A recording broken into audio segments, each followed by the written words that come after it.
Hey, Mike, not sure if you watched last night's game, but it seemed like defensive lines just took advantage of the lack of crowd noise to get off the ball. So do you kind of have to be aware of that for facing potential snap jumpers this season? Well, actually, I think that it plays to our advantage with no crowd noise, especially if you're going the road. Offensive lineman, it's a tough deal when you don't have the snap count and you can't hear your quarterback, so you have to go on a steady thing all day so that you can keep it, keep it uniform so that everybody can get their timing right for the whole play. But when you're able to use the snap count, you got to be able to change it up, go on to do different types of things to get us to make sure the defense is on their heels a little bit. So I think that the lack of crowd noise actually plays to an offensive lineman's advantage if you're disciplined enough to use the cadence. And Mike, given all the continuity you guys have up front for the most part, and just given how you were able to mix up the things you were able to do in the running game last year, whether it be outside zone or incorporating more power, can that be something that you guys can lean on early in the season, given that you did have less practice time than normal, and is it something that you feel confident about in terms of being the foundation of the offense? Yeah, I think that it's obviously it's huge. We have a bunch of guys coming back in prominent role in almost every role on our offensive side of the ball. So I think it definitely gives us a little bit of an advantage by not having to teach everyone everything and relearn everything. And I think we have guys that can come in, and the guys that are new have been able to come in and plug and play right away, which has been huge for us. I think the continuity that we have in this building, the amount that our front office was able to keep together after such a great season last year, is really hard to do. And I think that we have a huge advantage going forward this season because of that. And the lack of practice time, I don't think it's ever going to be a problem. I think everybody's going to be a professional about it. Guys can, knock the rust off pretty fast. And I think you're going to see some good football here, even starting in week 1. Mike, Hronis Grasso got there on August 20th, and with Ben being questionable in this game, how confident are you? What have you seen from Grasso that would enable him to step in and perhaps play a lot of meaningful snaps on Sunday? Hronis has been awesome. He's been great ever since he's gotten here.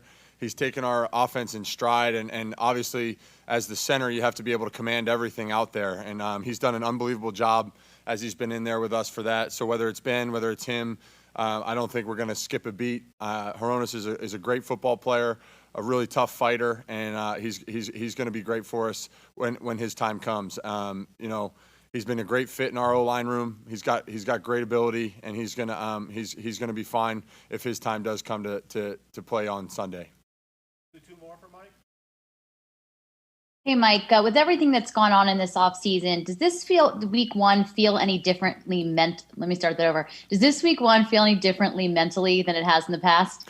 Yeah, it's a little more unassuming. It's a little more like, holy crap, it's game week. It just kind of came up on you. It snuck up on you a little bit more than normal. Normally you have things that happen, you have an off season in April, May, and June to get prepared without, necessarily the high pressure of the season coming.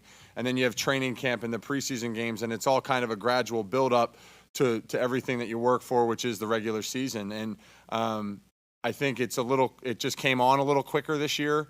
It's a little more unassuming because there wasn't the build up to get there. But once we got through, Wednesday, Thursday, Friday this week, it started to feel like a real game week again. And I think everybody's really ready to go. Hey, Mike, I don't know if it's likely, but I guess it's possible that Isaiah Simmons could take a few snaps lined up against you or Trent or wherever. What do you know about him, and kind of what's the scouting report, what you may see on Sunday? Well, he's obviously an incredible athlete. I haven't seen any film of him other than going up against college guys, which is, always presents a little bit of a challenge, especially if a guy's that talented like he is. Obviously, he's a guy that can be used all over, so you're not really sure what their plan is for him. But he's a talented guy, and he's capable to do just about anything on a football field, which is pretty impressive. And so he's a player that they drafted there to be a big stalwart in their defense, and I don't know what his role is going to be, whether it's pass rush, whether it's linebacker, or even I think the kid can even play safety too, which is pretty wild.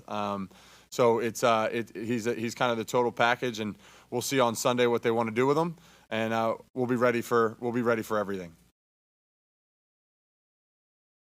Mike, Kyle was just in there talking about how it's important for y'all to stay focused because you haven't had the preseason, just kind of the excitement of finally getting on the field to play your first game. How are you guys kind of dialing in and making sure you stay focused without like losing the excitement, kind of finding that balance? Well, yeah, it's just that gradual build up for every week. You know, Wednesday you have to really dial in mentally. Everything's going in, the whole playbook's going in, and then Thursday you dial it back down and get a little bit to, you know, more specific stuff. And by today, you know, we install, you know, the last couple packages that you need here and there, and you're fine tune on the game plan. And then you just the rest of the weekend until the game comes is taking care of your body, going over your notes, going over your film, whatever you need to do to get yourself ready to go.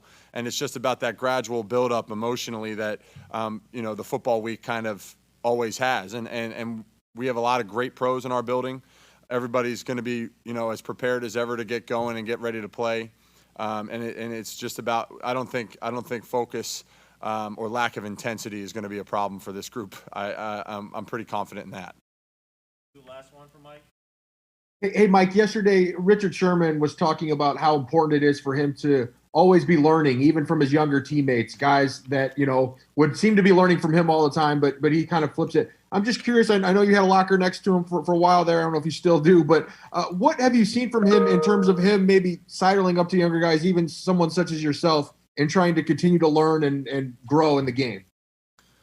Well, Sherman, he's a student of the game, and that's why he is who he is. I mean, he's never a guy that's approached the game like he's got it figured out. He always knows that every day he steps into the building, he's got to get better at something, and he's so on task with everything that he does, whether it's his film work, his study work, communicating with his teammates and coaches.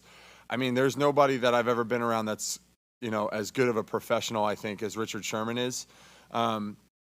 And for a guy that's, you know, pretty much already punched his ticket to Canton, Ohio, to have that mentality every single day, and to still be able to give everything he has, you know, not only playing as hard as he can, but bringing his teammates along with him is just as impressive as anything else that he's ever done, in my opinion. I know I've gotten really close to Richard. He's a good friend of mine, and he's an open phone and open door policy anytime you need him.